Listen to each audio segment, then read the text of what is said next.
20h sur les antennes de la télé Futur Média. Mesdames, Messieurs, bonsoir. C'est parti pour le sommaire de cette édition. Le collectif des habitants de Colobane ne veut pas faiblir dans son combat. En sit-in cet après-midi, ses membres ont exigé la libération de 2 jeunes de la localité condamnés à 20 ans de prison pour le meurtre de Fodé Ndiaye. À Ouakam, des commerçants ont montré leur colère après la fermeture de leur magasin pour non-paiement de la mensualité. Les maraîchers du Technopole, eux, ont jusqu'au vendredi pour quitter les lieux. Une sommation de la municipalité qu'ils ne comptent pas respecter. Face à face entre les ministres et les parlementaires, c'est le chef du gouvernement qui ouvre le bal ce jeudi. Dans ce journal, un large dossier à suivre sur les tenants et aboutissants de cette communication institutionnelle. En sport, les Lionceaux jouent leur destin en ce moment même au stade Léopold Sédar Senghor pour la 2e journée du CHAN 2015. Le Sénégal rencontre la Côte d'Ivoire. Le dossier politique du jour s'intéresse aux organisations citoyennes mises en place par la société civile. Un problème de chevauchement et de conflit d'intérêts se pose souvent. C'est à suivre en fin d'édition. Voilà le sommaire de ce journal. Tout de suite, le développement.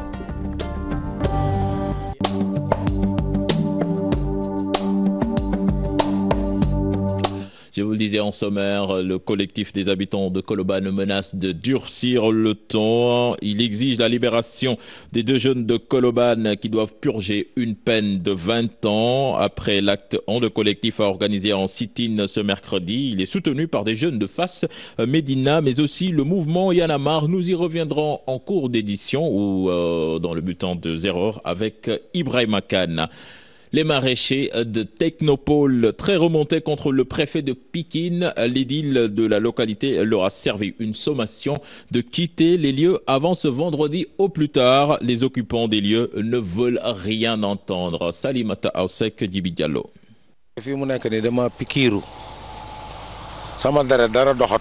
De la tristesse et de la désolation pour ce propriétaire de terre, ici au Technopole de Dakar.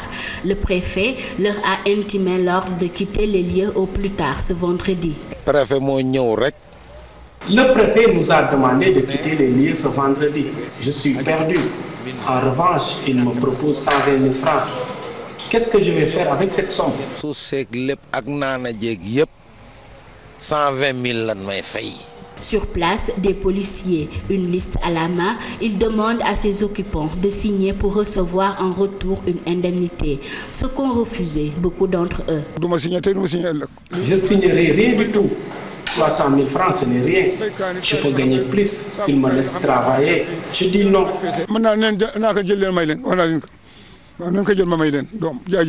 Ce n'est pas le cas de ce Bissau-Guinéen. Il a cédé et demande à ses pairs de faire de même. J'ai signé et pourquoi je ne le ferai pas?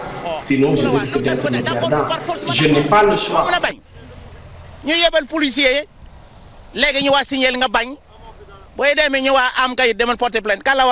Plus de 1500 maraîchers s'activent ici au Technopole de Dakar. Ils disent s'en remettre à la volonté divine face à la sommation du préfet de Pikine. Une sommation qui prend effet ce vendredi 13 mars à minuit. Salimata Ossek, merci. Des commerçants du marché de Ouakam ont vu leur magasin fermé ce matin. C'est la mairie qui est à l'origine de cela. Les raisons évoquées, le non-paiement de mensualité, une accusation balayée d'un revers de la main. Je vous propose là-dessus de suivre ce reportage signé à Fatidien et Modou Diop. Des commerçants désemparés, obligés de fermer boutique ce matin.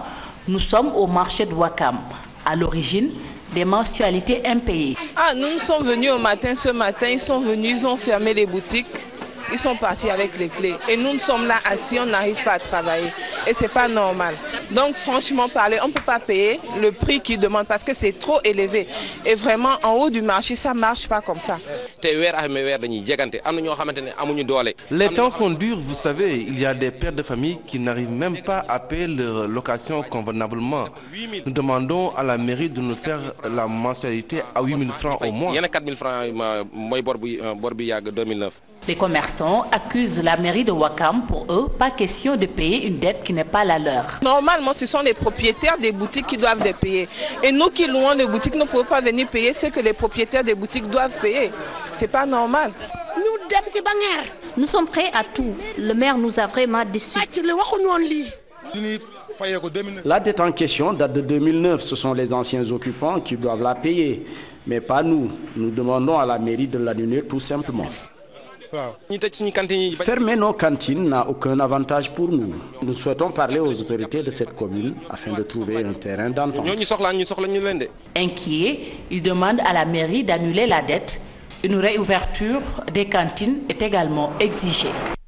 Le maire de Ouakam a réagi. Samba Batili Diallo affirme que l'argent en question sera reversé à la municipalité. Cependant, il est pour un moratoire. Il a reçu ce matin une délégation des propriétaires des boutiques. Je vous propose de l'écouter toujours au micro de Modou Diop et Fatigan. Ce sont des mensualités qu'ils doivent à la commune et qu'ils n'ont pas payé. Je me dois, en tant que maire de la commune, d'instruire nos employés pour qu'ils aillent fermer les commerces. Parce que nous sommes aujourd'hui le 11. On avait discuté auparavant et je pensais que tous ces problèmes seraient réglés. Mais le seul problème, réellement, c'est que eux, ils sont des locataires. Ils payent à ces sous-locataires, ces sous-locataires ne payent pas à la commune. Ils ont demandé, par rapport au moratoire, j'ai un peu allégé, pour qu'ils puissent payer aujourd'hui et qu'on leur réouvre. Mais la réouverture des cantines est assujettie au paiement. Nous parlons politique à présent avec la commission chargée de recevoir les dossiers de candidature du PDS pour la présidentielle de 2017. Une commission déjà à pied d'œuvre. Comment va-t-elle travailler? Quels sont les critères mis en avant? Tafsir Choy, un des membres de cette commission, s'en est ouvert à nos reporters Kodengay et Modou Diop. L'appel à candidature au Parti démocratique sénégalais pour l'élection présidentielle de 2017 suit son cours. Tafsir Choy, un des membres de la commission chargée du contrôle des candidatures, revient sur les critères de choix du futur candidat. Pour être candidat à la candidature du PDS, il faut remplir un formulaire. Et dans ce formulaire-là, il faut donner le cursus scolaire, il faut donner l'identité d'abord. Si vous n'êtes pas membre du comité directeur, il faut quelqu'un qui est membre du comité directeur qui puisse parrainer ou bien cautionner que vous êtes membre du PDS. Et au-delà de ce formulaire qu'il faudra remplir, sur l'aspect identitaire, il faut le cursus scolaire, le cursus académique, le cursus professionnel, le cursus politique, et maintenant remplir ce qu'on appelle un engagement sur l'honorabilité. Se prononçant sur le candidat idéal, le responsable libéral rassure que ce sera fait dans la transparence. Tout est transparent, du début à la fin. Nous, en ce qui nous concerne, du point de vue de notre travail, tout est transparent. Les dossiers peuvent être retirés au niveau du site internet du parti, PDS Online, ou au niveau de la permanence du parti. C'est là où se trouve le siège de la commission. Tous les jours, de 9h à 20h, on est au niveau de la permanence. Le dernier jour, le 14, on est là-bas jusqu'à minuit pour recevoir les candidatures. Le futur candidat du PDS sera connu le 20 mars prochain. À noter qu'à ce jour, aucun dossier de candidature n'est encore publié par la dite commission.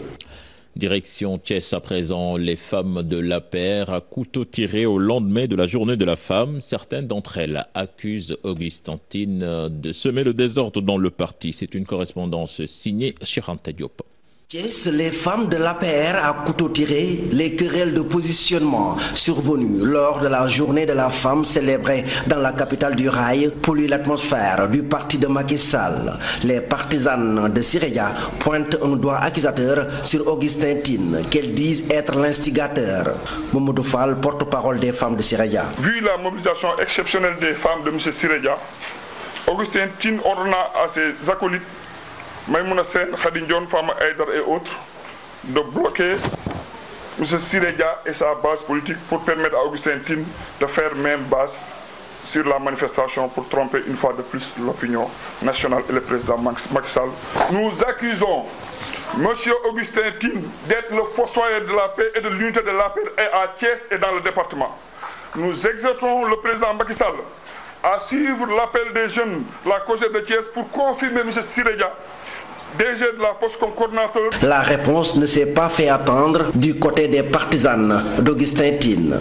Pour célébrer cette journée, tous les leaders ont été associés aux préparatifs dans un esprit de rassemblement autour de l'essentiel, c'est-à-dire la massification du parti et également la réélection du président Macky Sall en 2017. Cette manifestation a connu un franc succès grâce à la participation de tous les leaders Et nous récusons avec la dernière énergie certains esprits malveillants qui tentent de nous faire croire que cette journée a été célébrée dans la division, comme ça a été relaté dans la... L'APR sonne la mobilisation, mais la division en son sein est loin de connaître son épilogue à Thiès. Je vous le disais en titre, le Premier ministre fera face aux députés ce 12 mars dans ce reportage signé Maïmouna Ndiaye. Députés de la mouvance présidentielle et de l'opposition apprécient à leur manière ce rendez-vous. 2 heures de débat et de discussion, le Premier ministre à l'Assemblée nationale ce 12 mars, une vieille promesse, une opportunité pour le député Cheikh Oumar Sy.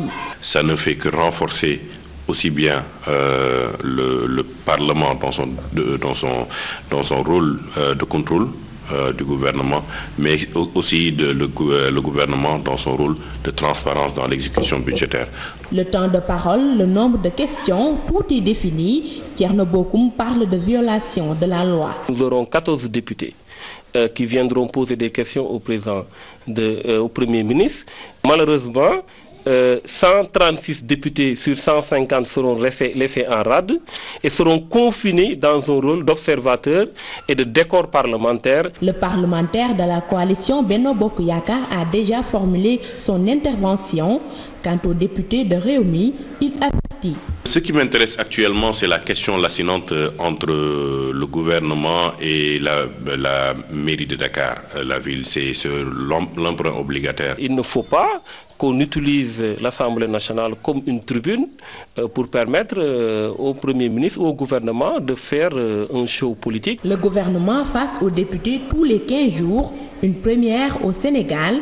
Exigence pour certains, opportunité pour d'autres, une prestation qui sera évaluée, des rectificatifs apportés. Voilà donc tous les jeudis du mois, au ministre de la République face aux députés, une communication institutionnelle qui devra permettre aux élus locaux de s'imprégner du travail de l'exécutif. Des anciens parlementaires approuvent et mettent en garde contre toute tentative de politisation. C'est un reportage signé Fatou Kinedem et Younous Diatta. Face à face tous les mois entre l'exécutif et le Parlement, une initiative qui marquera l'histoire politique des institutions. L'unité nationale sera aussi consolidée. Souti Touré et Aliou Dia, 2 anciens parlementaires, saluent la démarche. Il y a là une évolution importante du point de vue de l'approfondissement de la démocratie. Il y a là une évolution importante du point de vue même de la consolidation de l'unité nationale. L'intérêt, c'est que d'abord, le peuple va se retrouver avec son Parlement. Les parlementaires seront mieux vus. Les parlementaires seront plus considérés. Ce concept est à sauvegarder.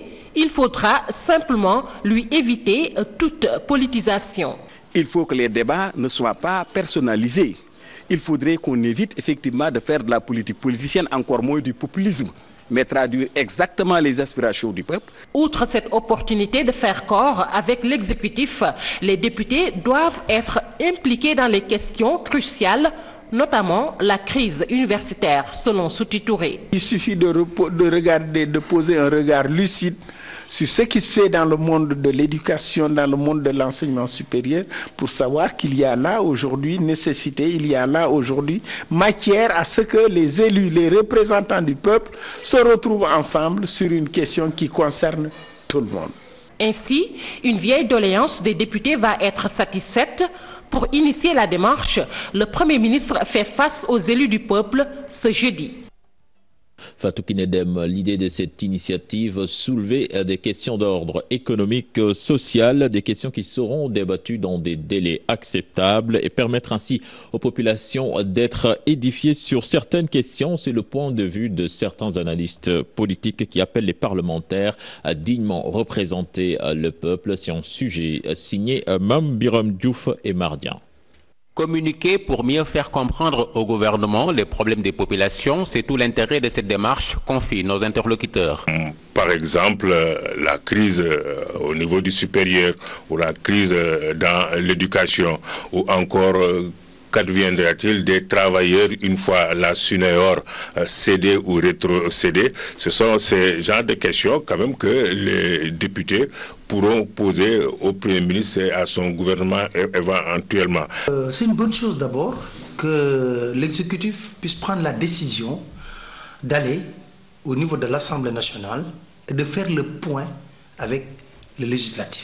Les attentes des Sénégalais sont nombreuses et les concrétiser fait appel à un comportement et à une conduite responsable de la part même des députés. Fini donc les règlements de compte et les éloges d'habitude portés sur tel ou tel ministre. Les gens ont comme l'impression que les députés sont au niveau de l'Assemblée nationale en train de dormir, que c'est l'occasion rêvée également pour l'Assemblée nationale de changer un peu dans la perception des gens, pour montrer que c'est des députés libres qui posent de véritables problèmes. C'est le moment maintenant rêvé pour aussi bien la représentation populaire que le gouvernement de donner un certain nombre de réponses à ces questionnements qu'on nous se pose tous les jours. Des débats qui se veulent constructifs, oui, cependant, les changements tout azimut dans l'attelage gouvernemental sont à prendre en compte pour qu'ils ne freinent pas l'élan des uns et des autres.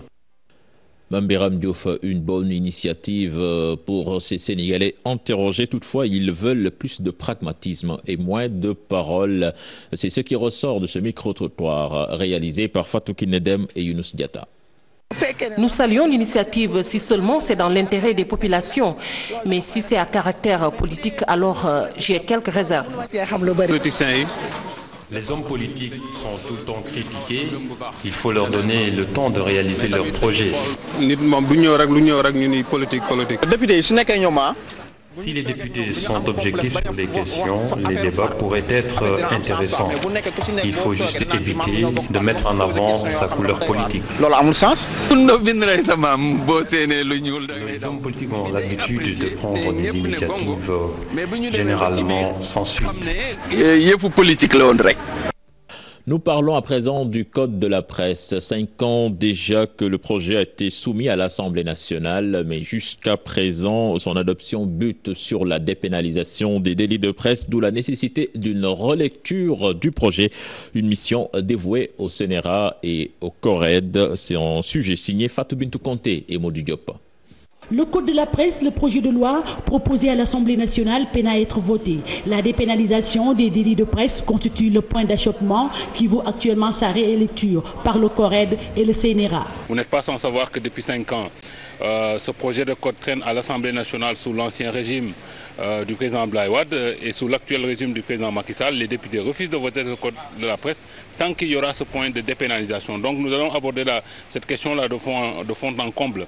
Cette réélecture du code de la presse va inclure les nouveaux médias tels que la presse en ligne qui a connu une avancée fulgurante, mais aussi les radios communautaires qui n'avaient pas été prises en compte. Les autres aspects que nous allons aborder, c'est donc des aspects relatifs à la presse en ligne. Vous savez, la presse en ligne s'est développée de manière exponentielle et dans ce projet de code-là, à l'époque où les gens élaboraient ce code il y a une dizaine d'années, ça n'a pas été pris en compte. Pour mener à bien leur mission, le CORED estime que le code de la presse doit être voté au plus vite. Le CORED ne peut pas faire son travail d'autorégulation tant que ce code-là ne sera pas voté. Parce que ce code-là est un peu une bréviaire pour le CORED. Initié par l'ancien régime, le projet du code de la presse jusque-là n'arrive pas à être voté, alors que son objectif est de réguler la presse sénégalaise.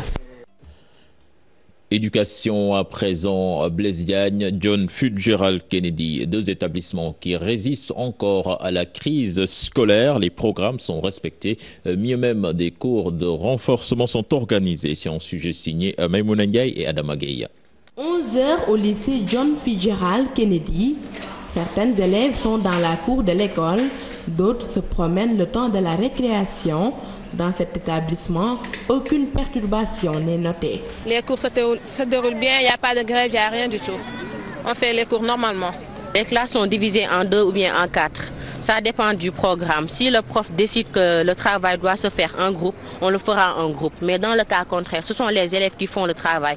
Et le travail se fait, individuellement. Le proviseur du lycée affirme qu'il est question d'engagement et de mobilisation des enseignants. C'est un engagement des enseignants de toute la communauté la communauté se mobilise pour que notre lycée redevienne ce qu'il était avant, que les résultats suivent et que nos élèves en tout cas se préparent dans de meilleures conditions pour aller aux différents examens et concours. Au lycée Blaise Diagne, c'est presque le même constat, sauf qu'ici, les professeurs trouvés sur place ne veulent plus payer mot. Cet élève accepte enfin de nous parler. Il est rassuré par le déroulement des cours. Il y a des professeurs, ils ne suivent pas les grèves. Ils préfèrent nous apprendre. Comme pour dire que certains lycées veulent se démarquer des grèves.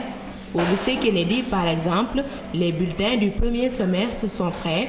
Ils seront distribués en fin de semaine. Maïmouna Ndiaye, les élèves du lycée Seydina Limamou Laye, eux, prévoient de marcher vers le palais pour fustiger les nombreuses grèves qui minent l'année scolaire. Ils veulent que le chef de l'État intervienne pour mettre un terme à cela. C'est un reportage signé Aminata Mbaresso et Djibi Diallo. N'est pas celle des grands jours. Le lycée Seydina Limamou Laye de Dakar vit aussi au rythme des grèves. Avec ces grèves, 8h, 8h30 ou 8h, 9h, il y a des problèmes. Tu viens à 8h, tu rentres à 8h30 ou 9h. Donc, avec ça, on ne peut pas étudier correctement. On a perdu énormément d'heures de cours depuis lundi. On n'a pratiquement pas fait cours. Entre débrayage, grève générale, quelques professeurs de ce lycée tentent quand même de résister au mot d'ordre. Malgré le fait que nous partageons les mêmes causes, nous on essaie quand même tant soit peu de sauver les meubles. Donc c'est pour cela que nous nous présentons pour essayer de quand même colmater les brèches. Il y a certains effectivement qui ne suivent jamais, qui par principe ont décidé de ne pas suivre. Mais même ceux qui suivent là, vous savez qu'ils viennent. Ils viennent aux heures creuses ou bien les après-midi, il y a des cours de renforcement, ils viennent les samedis. L'année scolaire s'écoule, les grèves persistent. Ces élèves en classe de terminale décident d'agir pour ne pas subir les conséquences. Faire un grand rassemblement des élèves du lycée, même pas le lycée Seydina Limamou Laye, mais tous les autres lycées qui sont dans cette localité, pour faire une marche jusqu'au palais de la République. On chantera l'hymne national jusqu'à ce que notre président sorte. Pour lui dire de nous résoudre ce problème parce qu'on en a vraiment besoin. Une lutte commune avec d'autres lycées de la banlieue dakaroise n'est pas exclue. Il donne un mot d'ordre aux différentes parties prenantes. D'ici lundi, si rien n'est fait, la marche vers le palais aura bel et bien lieu. Aminata Mbaresso, merci. Je vous le disais en début de journal, le collectif des habitants de Colobane n'entend pas faiblir dans son combat en sit-in cet après-midi. Ses membres ont exigé la libération des deux jeunes condamnés à 20 ans de prison et ils ont soutenu par Y'en a marre dans leur combat. Je propose là-dessus de suivre le reportage signé Younous Diatta et Ibrahima Kane.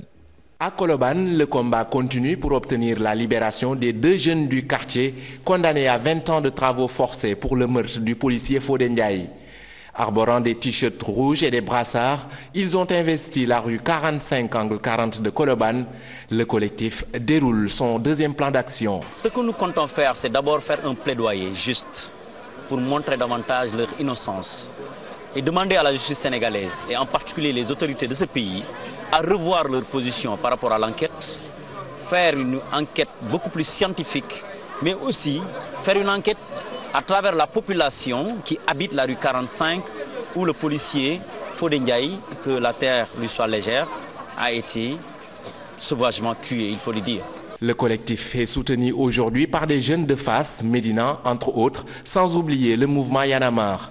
Un seul mot d'ordre, que les deux jeunes soient innocentés et libérés. L'appel a été donné, nous avons fait recours au niveau de la justice et nous avons fait un mémorandum en interpellant directement le président de la République, mais aussi en interpellant directement le Parlement sénégalais à faire de son mieux pour que ces jeunes soient innocentés.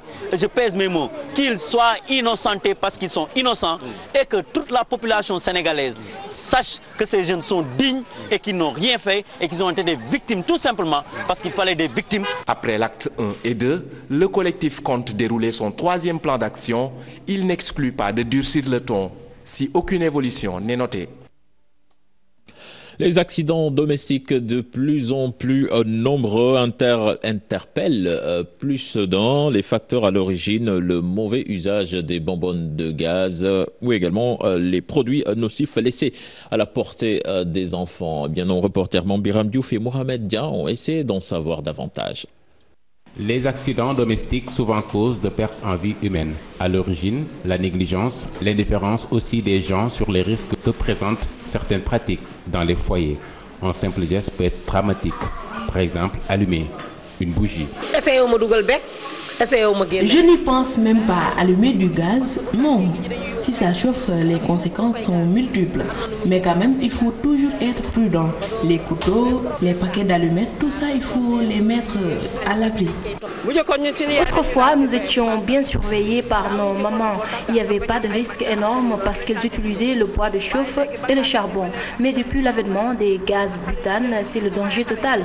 Les jeunes accordent peu d'attention aux enfants. Insouciants, ils le sont, ces enfants. Temps de jeu oblige, ils sont prêts à recourir à toutes sortes d'objets parfois dangereux. Qu'en est-il de la responsabilité des parents? C'est à nous parents de prendre les mesures idoines pour protéger les enfants, s'organiser et bien ranger dans les placards certains objets. C'est difficile de contrôler les enfants. Les parents font de leur mieux. Elle se rappelle, c'était inimaginable, mais c'est arrivé un jour. Un jour, une de mes tantes a allumé une bougie et ça a pris feu. La personne qui était venue pour l'aider s'est retrouvée avec une brûlure grave à la jambe. C'est un devoir des parents de tenir les enfants à l'écart de tout danger. Et ça commence dans la maison. Mme Biram Diouf, merci. Un véhicule mal réparé et vous voilà de retour chez le mécanicien. Une situation que les réparateurs expliquent par la pression qu'ils subissent de la part des propriétaires. Ces derniers se sentent souvent arnaqués. C'est un reportage signé Chertidiane John et Younous Diatta. Réparation incomplète ou précipitation au moment du dépannage et pour bien d'autres raisons, un automobiliste peut ramener son véhicule au garage après dépannage. Parfois, apprentis mécaniciens et clients se crêpent le chignon parce que les premiers n'honorent pas leur engagement, ce qui importune les automobilistes. Parfois, les pannes sont parfois c'est les chauffeurs, parfois sont les mécaniques. Parce que le mécanicien, quand il vient, il dit que le panne se trouve là. Donc, à un certain moment, tu pars, après tu vas revenir. La maintenance, le réglage ou simplement l'entretien des organes du moteur exige une certaine maîtrise. Détecter une panne de véhicule n'est pas chose aisée. Le plus souvent, les automobilistes se focalisent sur le régime du véhicule. Je crois que nous sommes les seuls à pouvoir détecter une panne dans la mesure où le métier, nous l'avons appris dès le bas âge. Un client peut déclarer une seule panne et au finish, on se retrouve avec d'autres problèmes. Pour situer une panne pour certains véhicules, on n'a plus besoin de boîte à outils, mais des machines très sophistiquées. Mais malheureusement, nombreux sont des mécaniciens qui n'en disposent toujours pas. Le rapport qui lie le mécanicien à l'automobiliste est fondé sur l'essence de service, mais comme dans bien d'autres corporations, à l'exemple de la maçonnerie ou la menuiserie, il est souvent marqué par des désagréments que beaucoup d'automobilistes décrient.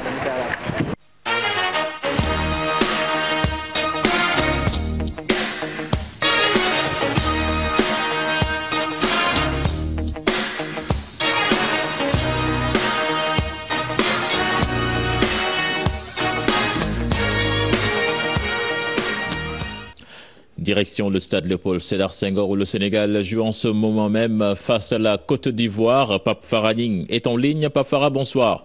Bonsoir, Diao. Alors, où en sont les Lionceaux en ce moment même? C'est la mi-temps, mais 1-0 en faveur donc, des Éléphantos. La Côte d'Ivoire a marqué donc très tôt à la 8e minute sur une erreur de placement des défenseurs sénégalais. Le dossard numéro 8, Benkati Victorien Akba, donc a trompé le gardien de but. Malgré les offensives donc, des Lionceaux qui ont eu à 2 reprises de revenir au score, les Éléphantos ont pu garder ce score 2-0 à la mi-temps. Donc pour l'instant, les joueurs sénégalais sont déjà sur la pelouse du père Léopold Sédar Senghor, poussé par Ale Kaza et le 12e Gaïndé.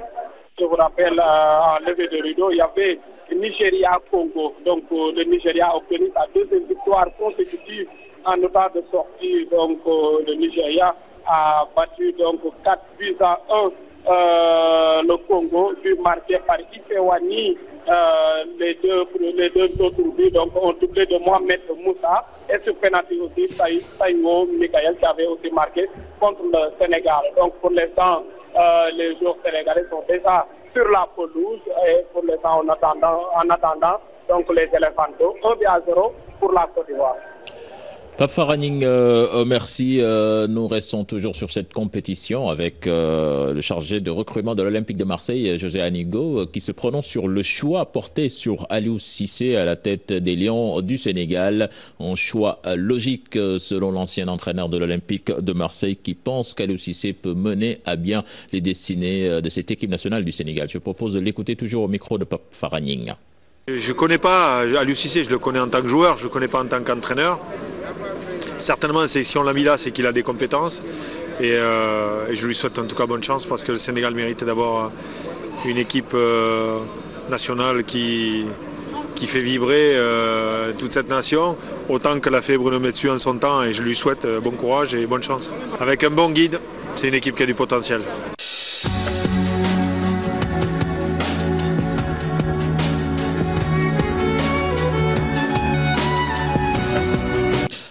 Avenir Sénégal bi ñu bëgg, une structure mise en place par une organisation de la société civile. Du coup, certains craignent un chevauchement, voire même un conflit d'intérêts avec le M23. Le mouvement du 23 juin verrait d'un bon œil que cette organisation se range derrière elle. C'est l'objet de notre dossier politique du jour signé Adi Atala.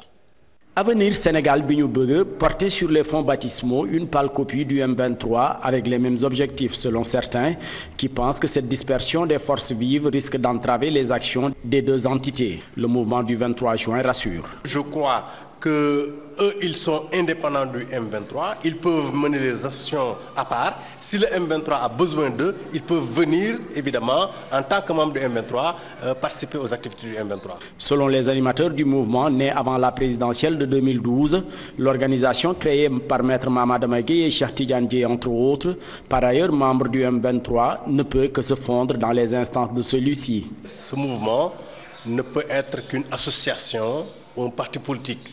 Et à ce titre-là, comme toutes les autres associations et tous les partis politiques, ils peuvent être partie intégrante du M23. Il n'est pas envisageable que le M23 puisse être inclus dans ce mouvement. Le fait de lancer cette plateforme révèle que nos amis sont sur un autre plan, qui est différent de celui du M23, afin de lancer une organisation d'une autre nature, qui n'a pas le même rôle que le M23.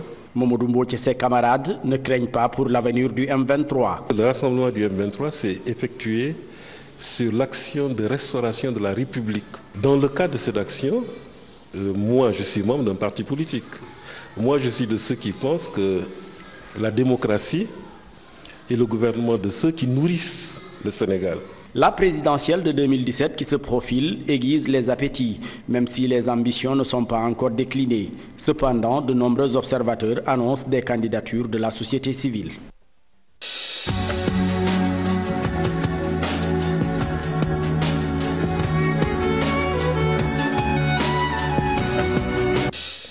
Adi Atala, merci. C'est la fin de ce journal. Place à présent à la permanence.